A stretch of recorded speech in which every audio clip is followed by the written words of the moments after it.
All right, Knowles, have we got him?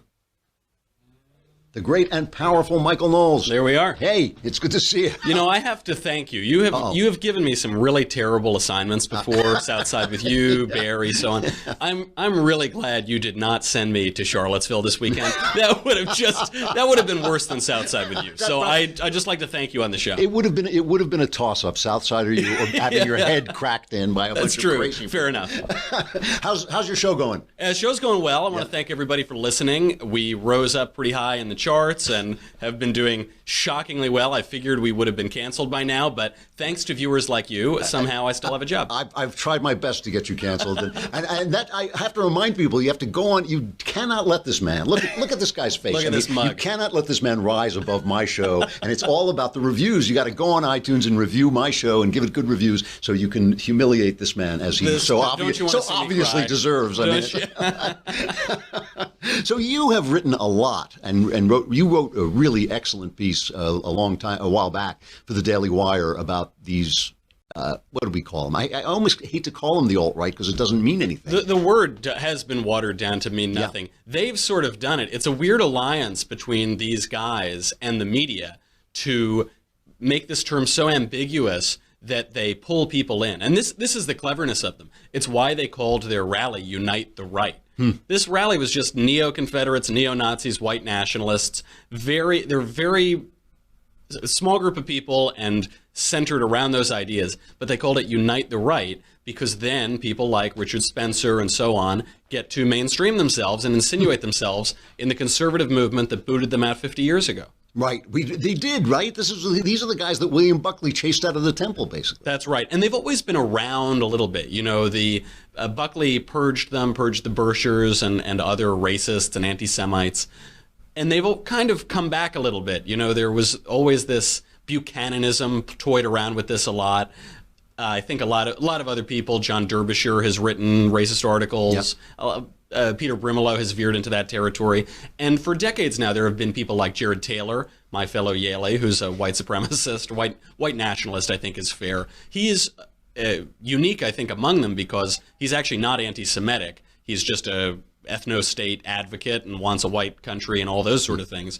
Not the same cannot be said of some of these other guys. There's Theodore Beale, who goes by Vox Day. Oh yeah, he's one. He utters the 14 words about protecting white people. What are the 14 words? The 14 words are, let me see if I remember this from summer camp. It's, we must secure the existence of our people and a future for white children. It's often paired with 88, which stands for the eighth letter of the alphabet H, which stands for Heil Hitler, of course. Oh, great. Okay. And other writers, too. Sam Francis, the old right-wing writer, he called for a white racial consciousness. Paul Ramsey is a YouTube guy, white supremacist, questions the Holocaust. What's really interesting about these guys is just like the progressives, they're going backwards. You know, they're going back to this primitive idea. I mean, ever since Jesus, basically, the idea has been that great ideas transcend nationalism and transcend race. At least since Jesus, it's been that idea. They're going back into this primitivism. These guys are evidence that a little bit of knowledge is a dangerous thing. This is seriously, because they're not totally stupid and they're not totally uneducated. They are a little bit stupid and lightly educated. Mm-hmm. They've read some things, but without a lot of context. They position themselves as defenders of Western culture, Western civilization. I think they know very little about those two things. And as a result, their views can seem attractive. A guy like Richard Spencer, who's kind of become the head of this thing, he runs altright.com, the National Policy Institute, which is white nationalist. He's a good-looking guy, he's articulate, and he seems educated to the uneducated. Uh-huh. He's not a stupid guy. He was in a PhD program at Duke, and that's what's worrisome. It's David Duke University, right? That's David Duke University. Oh, no, the other Duke. Okay, yeah. It's a correspondence course. Anyway, but it's attractive, it's subtle, it's tempting, much like the devil. So it's very, confuses information that way. And as a result, I think, particularly young people, particularly that right-wing set of internet trolls, can be brought over to them. Andrew Anglin, the guy who runs Daily Stormer, this disgusting website, which is just a neo Ku Klux Klan thing. He says that he's the king of the trolls, which makes this fight personal, buddy. Absolutely. Because back when you were just neo-Nazis, I was angry. But now you're claiming my people. This is not good. You are. Listen, I think we all acknowledge that you are king of the trolls. I appreciate This is like Game of Thrones. You guys are going to have to fight it out with like dragons. When two ethereal armies go to battle, particularly with dragons, side with Michael. Always side with Michael. You know how the story turns out. But there's this worry that some young people went to this stupid thing in Charlottesville. There's a guy, he's a college Republican president at Washington State University, James Alsop. He's a YouTuber guy. He went there in solidarity with these guys. He's the guy who mowed down the poor woman and 19 other people, was 20 years old. Right. Threw his life away. Probably had more testosterone than sense. And the other strange thing about this movement is that it's not just hillbillies.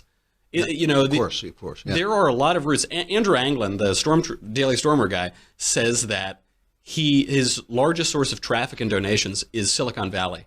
Really? It's not Appalachia. Now, who knows? I mean, the guy's a liar and a troll, but I wouldn't be surprised. There are these roots of neo-reaction that came out of Silicon Valley. So wait, let's talk about the young aspect of this for a minute, though, sure. Because I have to believe. I mean, I obviously there's no study of it, but I have to believe that part of the appeal to young people is shattering the pieties. I mean, when you see a guy fired from Google for basically saying, hey, could you please allow a little bit of alternate opinions in here? And they go, yeah, you're fired.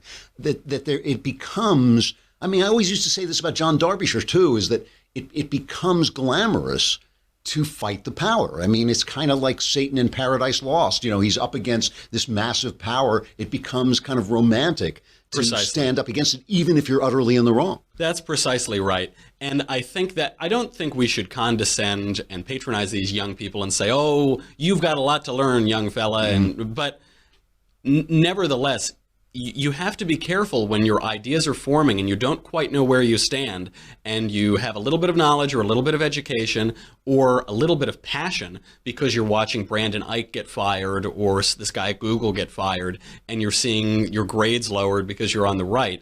It creates reactionaries. That's what this school out of Silicon Valley is. It's a reactionary thing.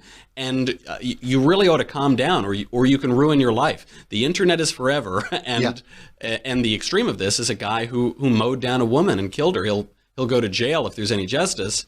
It's a dangerous thing you're playing with. The memes are fun. Pepe's fun. Yelling about Mitch McConnell and Paul Ryan is a lot of fun. I embrace all of those things. Yeah, sure. But you are playing with fire if you're playing around with these guys. I mean, this is always my argument with Milo Yiannopoulos. He thinks he's being ironic, but evil eats irony. I mean, evil is like, irony is a snack for evil. I mean, you can be ironic about it all you want, and it's a good thing to make fun of the devil. But basically, if you are participating in this stuff and thinking it's glamorous or funny, the devil he'll have you for lunch. If you live your life ironically, there's no difference. There's no difference between what's ironic and what's earnest. And Milo did inestimable damage to the right in this country and to the conservative movement by mainstreaming these guys. He ostensibly wrote this article, The Establishment Conservatives Guide to the Alt-Right, which my article is refuting and responding to. But he, on the one hand, he said racists are a fringe in this movement, and then he said, here are the founders of this movement, everyone's a racist, or a neo-Nazi or something. You know, to go back also for a minute, and I really do want to talk about this because it's important to me personally, this idea of education and a little bit of education. One of the things that I've noticed repeatedly with these guys is that they have read a couple of great books, and they can quote from them Nietzsche and things like that, people who are really important in the history of Western culture. But they're looking at them without any context, I mean, if you've read Nietzsche and you've never read Dostoevsky, you don't know what you're talking about. You know, you're not. And so if you're looking at a mountain and you're saying, oh, that's the highest peak, and you don't look around you and know that there are mountains that are 10 times higher, you really don't know what you're talking about. And it has this atmosphere of sounding educated, when it's truly, truly not. And when you read them in depth, you see that they really don't have a depth of education. I think that's why the Objectivist Society of America, the average and median age is probably around 17. Because when you pick up Ayn Rand, this happened to me. You pick up Ayn Rand at 17, you say, oh my gosh, I understand everything now. Right. And then you think about it for a couple of years and you say, no, I don't, a lot of that doesn't make any sense. Same thing with these books when you read Nietzsche or so on and so forth. But they talk about defending Western civilization, defending Western culture. There's something glamorous about that. There's something important and urgent about that. Yeah, sure. But what are you defending? Right. What is Western culture? What is Western civilization? What is it looking at? What is it geared toward?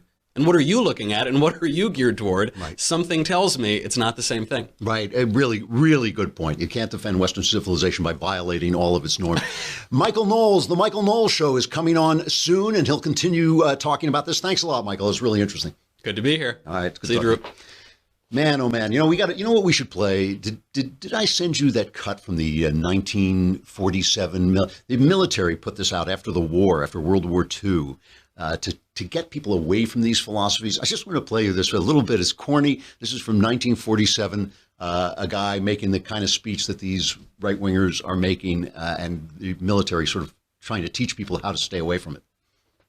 I see Negroes holding jobs that belong to me and you. Now I ask you, if we allow this thing to go on, what's going to become of us real Americans? I've heard this kind of talk before, but I never expected to hear it in America. This fellow seems to know what he's talking about.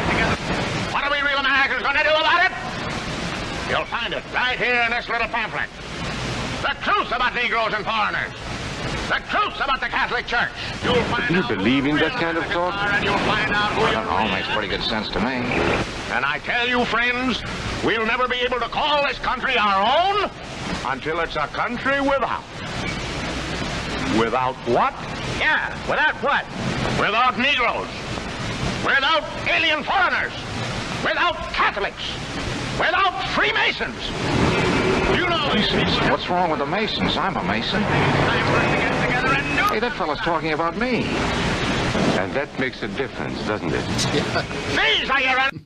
I love that. So, wait a minute. The Masons, I didn't mind when you hate the blacks and the Jews, but now you hate the Masons. I'm a Mason.